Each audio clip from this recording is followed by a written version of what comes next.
Vedare tinokuchingamidzai zvekare kune chimwe chirongwa pano paZim Facebook Secrets and Confessions.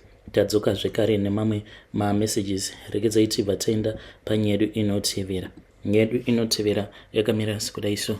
Anzi makadi zvenyu mukoma. Ndinokumbirawo kuti munge muchindiposterawo nyaya yangu makavika uchitupa changu. Mudzimai wangu akapondwa negirlfriend yangu mainge muri mugore ra2016. Zvinhu izvi zvakaitikirawo kuno kuSouth Africa. Saka girlfriend yangu akazotiza, but ndakatombozama kumubatsira kutiza, but ndokubva azosungwa zvake. Akazonosungwa ava kucrossa kuZim side, ndopaakazongokaruka atongobatwa nemaCID. So zvakaitika mukomana ashe zvinoita rudo nemukadzi iye handitombozivi kuti takatanga kudanana sei. All of a sudden ndainge ndatonyura murudo, but kuti nditi mukadzi uyu ainge achishandisa mishonga here kana kuti, but I don't think kuti aishandisa mishonga. Maybe ndakatongobatwawo nemweya weruchiva. At that time nemudzimai wangu tainge tiine kabusiness kedu. Zvataita ndezvekuti taihodha like matracksuit. Panguva yacho zvainge zviine mari, zvainge zvisati zvawandirwa, ende kwainge kusati kwava nemarana akawanda sezvavako mazuva ano. Saka taienda kungava kuri kumaraba start kuDragon City, tobva tanohodha. Taihodha majezi ebhora uye zvekare matracksuits nei, then taibva tazotanga kutengesa zvinhu zviya. Taizvitengesa mulocation matainge tichigara. Taizvitengesa zvinhu izvi mulocation matainge tichigara, uye zvekare taibva tazotanga kuenda kumaprazi akasiyana siyana. Mukomana ashe takabva tatanga kuita mari. Zvino takabva tazochinja kwekugara, ndobva tazotanga kugara kune imwe province. Tava kuitira kuti tinge tichikwanisa kuwana macustomers akawanda, because kuma areas ikoko kwatainge tava kugara kwainge kuine macustomers edu akawanda sezvo mainge muri mumaprazi. Takabva tatanga kugara kune rimwe location. Nerimwe zuva mukoma mudzimai wangu akatondimanikidza kuti ndinge ndichienda kunocollecta mari, because kwainge kuine vamwe vaiwana mari yavo after 2 weeks, then vamwe ndo vaizowana mari dzavo kupera kwemwedzi. Musi wacho iwoyo ndainge ndichitonzwa nungu, ndikatoti hatichazongoenda, tinoenda kana time. But mudzimai wangu akabva ati ndaifanira kuti ndinge ndichienda kunocollecta mari, because aiti kana vanhu vakangogara vaenda mutown vanobva vazoshandisa mari, saka vaizokwanisa kuti vange vachizotibhadhara in time. Zvino ndakazoti ndapedza kucollecta mari ndokubva ndazoti ndava kudzoka, ndakabva ndazosangana noumwe mukadzi uyo ainge achishanda pane rimwe prazi. Saka ndakabva ndamupa lift. Mukadzi uyu ainge atori nemurume wake, but ndainge ndisingatozivi kuti panguva yacho ainge ari pakati pekunetsana nemurume wake. Ndakamupa lift ndokubva tatanga kutaura paya. Takakurukura mukoma, but ndakangokaruka ndamutarisa ndikabva ndati, iwe unoziva kuti ndiri kukuda here, ndoda kuti unge uchiita munhu wangu.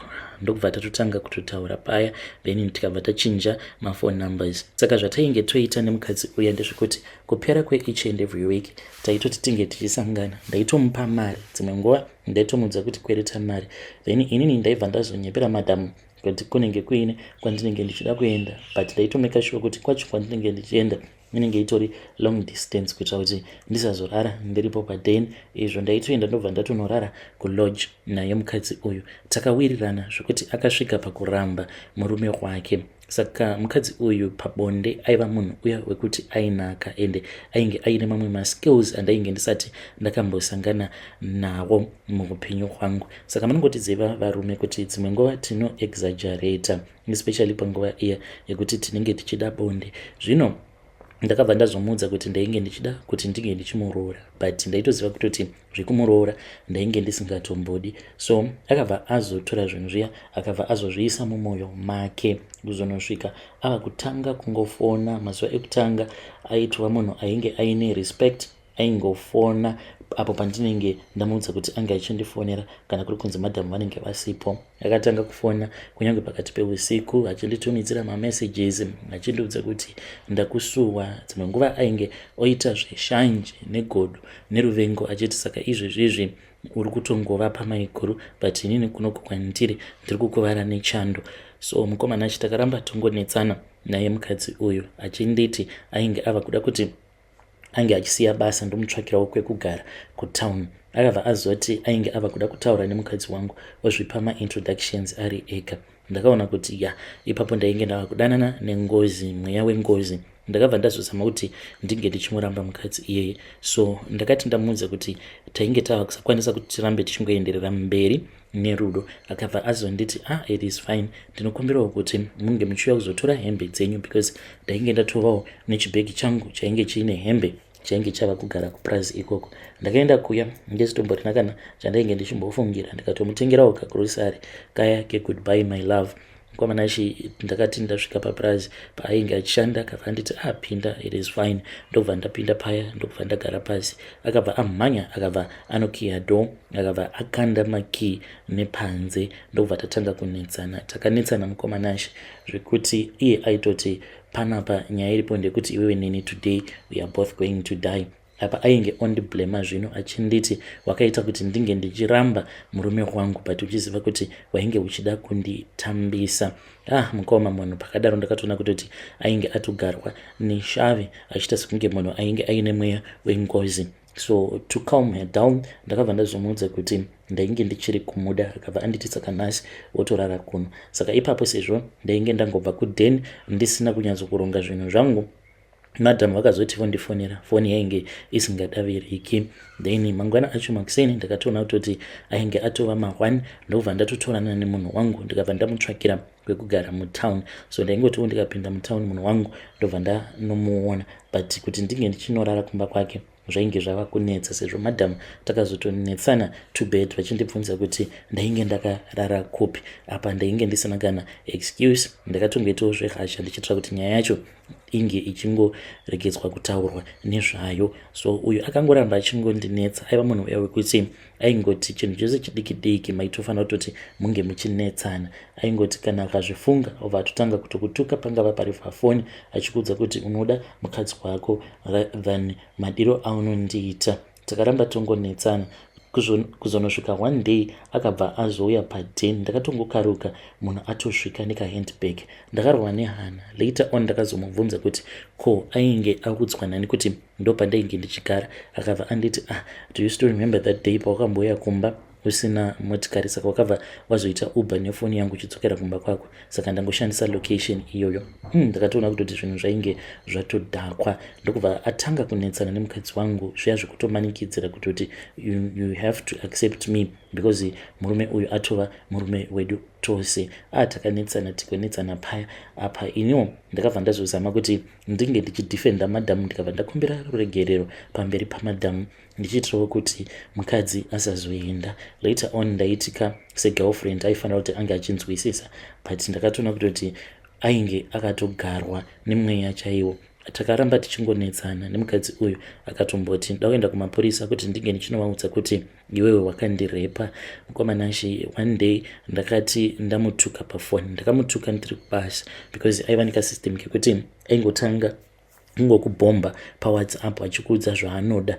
Then ndakabva ndamuudza kuti it is fine, iwewe kana uchiona kuti unonyanyisa kunaka pabonde chitsvaka umwe munhu, sezvo uchiti haungamboiti kana one day usati wawana umwe munhu. So ndakatongoti munhu zvandamutuka pawhatsapp achasiyana neni. Later on I think it was somewhere kuma 10 pm ndobva ndakanzwa knock padoor, ndikatoziva kutoti shaviriya rainge rasvika. Ndokubva ndavhura door ndikabva ndaona ari iye. Takabva tatanga kunetsana paya because akangonditi ndichingobuda panze ndobva atondidzipa kola agotanga kundirova zvifaita achinditi haungambondirambi nhasi ukutofanira kutoti unge uchindirara mukadzi wako akatarisa kuti ange achizviona kutoti inini hakuna kana kwandiri kuenda. Mukoma pfambi idzi dzemujoni, mukoma I learned my lesson but it was already too late. Takangoramba tichingonetsana. Madhamu vakambotanga vakagara zvavo mumba vachingotipedzera naye, but takazonetsana tichinopinda mumba because ndainge ndisingadi kuti vavakidzani vange vachizviona kuti there was something that was going on. Takati tava mumba madhamuwo vakabva vasimuka vakabva vati aiwaka noizi dzenyu toda kuti munge muchidziitira panze. Uya akabva anohurukira kune mukadzi wangu. Zvino vakati votanga kunetsana paya. Ndaiti ndikabata uyo anenge achisumudza chaanosimudza achirova uyu kudzamara uyo girlfriend akabva azonotora banga, but akatora banga nestaira. Akaita sekunge ainge achida kuenda kunogadzika poto pasi sezvo tainge tiri mukitchen, ndokubva atora banga.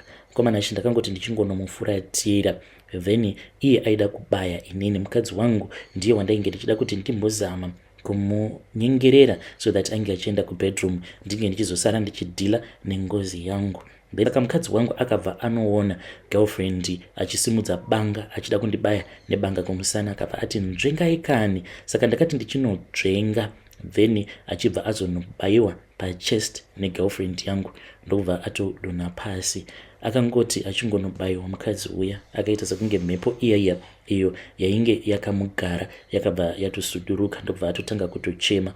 Mukomana ashi ipapo ndakabva ndatomuti pano ototiza. Akabva atiza paya, but mapurisa vakazoti vachisvika ndobva ndazovaudza kuti girlfriend yangu ndiyo yainge yabaya mukadzi wangu. Mukadzi wangu akazoshayika ari kuchipatara. Saka ndichimutitiza ndaitofungidzira kuti mukadzi wangu aizonorikavha, ndisingadi kuti girlfriend inge ichizosungwa, but akabva azosungwa paainge ava kuZimside. Mukomana ashi nanhasi uno achiri mujeri. Saka yambiro yangu kune vamwe varume kunze uku ndeyekuti paya kana kuri kunzi ukaita girlfriend yako haufaniri kuti unge uchizoda girlfriend kudarika mhuri yako, uye zvekare unofanira kuti unge uchizoti kana uine girlfriend usazoita madhiri ekuti unenge uchinyeya mukadzi wako, because zvinobva zvazoita sekunge zvinopa vamugirlfriend simba rakadarika remukadzi wako. Because inini from day one nekuda kudiwa zvimwe zvacho ndaitota ndichitonyepa ndichinyomba mukadzi wangu wemumba.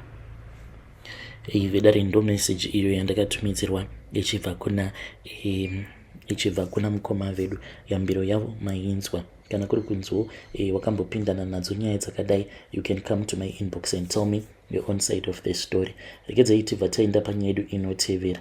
Nyaya yedu inotevera yakamira sekudai so.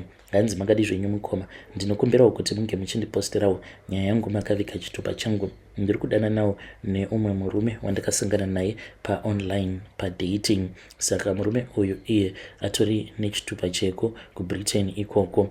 Zvino akati achauya kuzondiona, but dambudziko riripo nderekuti first of all ndakamunyepera makore, uye zvekare ndakamunyepera about a lot of things, kubva kustatus kuvana nezvakawanda. Mukomana ashi, I really do not know how to fix this mess. Ndokusaka ndauya pano hoping kuti vedare renyu vanokwanisa kuzondibatsirawo. So zvakaitika ndezvekuti murume uyu pandakatanga kudanana naye akabva angonditi wakanaka baby, and how old are you? Saka nekuda kwekuti inini ndiri munhu wekuti even though I am 29 but ndinotoita sekunge munhu achiri kuma 22 because of my body. Saka ndakabva ndatongoendawo, so I just went with the flow, because mazuva ekutanga ndaitongoti baba ava ndoda kungovadya mari yavo. Vakabva vanditi you are 22. Ndikabva ndati yes daddy.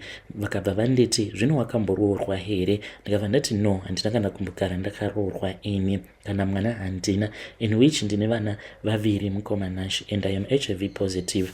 Ivo vanoti vari HIV negative. Saka mukuzonotaura vaingoramba vachingoita majokes vachinditi I bet kuti iwewe uchiri mhandara. I just said let me go with the flow. When I told him kuti ndainge ndichiri mhandara, he then went crazy. Ndikabva ndatotanga kutotumidzirwa mari.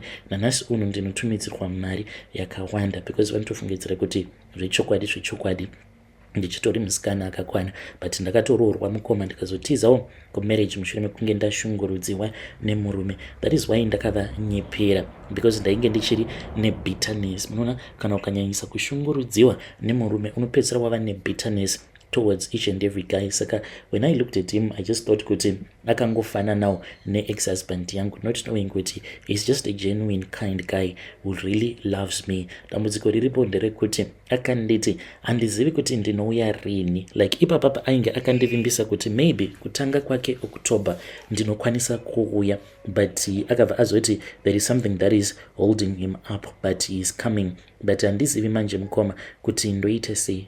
Saka sisi vangu ivo vakanditi munhu uyu ndisamuudza pafoni but ndizomuudza ava paground. Nai zvinoitawo here muri yeZimbabwe, ndibatsireiwo. Vedare ndo message iyo yandakatumidzirwa ichibva kuna vanzvadzi vedu. Ngatisame kuti tinge tichitaura navo vanzvadzi vedu ava mucomment section. Zvakangoma hazvo vedu. Rekedzai tibva taenda panyaya yedu inotevera. yedu inotevera yakamira sekudai. So hanzi makadi zvenyu mukoma, ndinokumbirawo kuti munge muchindiposterawo nyaya yangu makavika chitupa changu. So ininiwo ndakaromba, ndakati ndaromba mukoma ndokubva ndazoudzwa kuti ndaizotanga kuita mari. Ndainge ndakanzi ndichatanga kuita mari muna August, but kubva muna June zvava kuitika kwandiri ndezvekuti ndinoti kana ndikawithdrawa mari then mari iyaya inobva yadisappear. Zvinhu izvi pandakatanga kuzviona kuti ndo zvava kuitika kwandiri, ndainge ndatoenda kuShoprite mushure mekunge ndatumwa nemukadzi wangu. So ndakati ndaenda kuShoprite ndobva ndawithdrawa 150 rands yandainge ndichida kushandisa. Ndakazoti ndava patil ndo pandakabva ndaona kuti ndainge ndisisina mari. I ended up ndava kutoshandisa mari yainge iri mukadhi. Dzimai wangu ndakamuudza because ndaitofungidzira kuti painge paine munhu ainge akandisecha. So mukoma after that ndakabva ndaona futi kuti ndo zvakaitika. Nerimwe zuva ndainge ndiine mari yandakawithdrawa ndichiri kulocation ndichida kuzoenda kunodira nayo fuel, but ndosvika futi paservice station ndobva ndashaya mari iyaiya.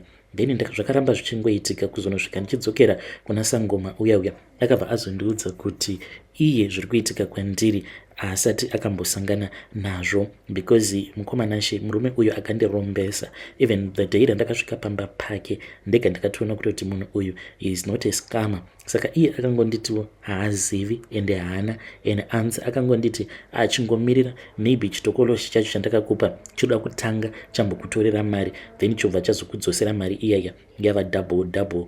Saka handiziviwo mukomana she, ndikudawo maadvices kubva kune vedare renyu. Ndanga ndambofunga kuti ndinge ndichienda kumasowe ndimbonobvunzira, but still ndiri kutya kuti kana ndikaenda kumasowe maybe ndinenge ndava kutokanganisa mhiko. Iye akangonditi kuzosvika zvinhu zvako zvava bo chimbomira kuenda kumusha kwako. Vedare ndo message iyo yandakatumidzirwa ichibva kuna mukoma vedu. Ngatisamei kuti tinge tichitaura navo mukoma vedu ava mucomment section. Strange things indeed they do happen in this world. Rekedzai tibva taenda panyedu inotevera. Nyedu inotevera yakamira sekudai. Hanzi makadi zvenyu mukoma, ndinokumbirawo kuti munge muchindiposterawo nyaya yangu makavika chitupa changu. So inini ndiri musikana uye zvekare ndine makore 17 years ekuberekwa. So I am a youth member. Zvino zvakaitika mukomana she ndezvekuti paEaster conference kune kwatainge tiri. Saka pane umwe musikana uyu anogara kuJoburg, ane mukomana wake ane mari. Saka they are supposed to get married next year. Enda kuEaster conference ndakaenda ndikabva ndanoba mishonga. Amai vangu ivo vanoita zvekung'anga but vanozviita vakawanda zvavo nechurch. Ndakangoenda ndikangonoba mishonga. Pane imwe mishonga iyo yavanopota vachindidzidzisa kuti mishonga uyu unoita chakati uyu ndewe chakati. Saka ndakanoba mishonga iyaya. Then takazoti tiriko kuEaster conference there was a place where we were staying, so I was sharing the same room with her and some other girls. Ndakazomuka pakati peusiku. I then took one of her shoes which was a Puma sneaker ndikabva ndamwaya mishonga uya musneaker rake rainge riri rePuma. So what is going to happen is in time nemukomana uyu vachazotanga kunetsana. No one will ever be able to talk sense into them. Vedare ndo message iyo yandakatumidzirwa ichibva kune mwanasikana uyu. Zvakangoma hazvo veduwe, ngatisamei kuti tinge tichitaura naye mwanasikana uyu mucomment section.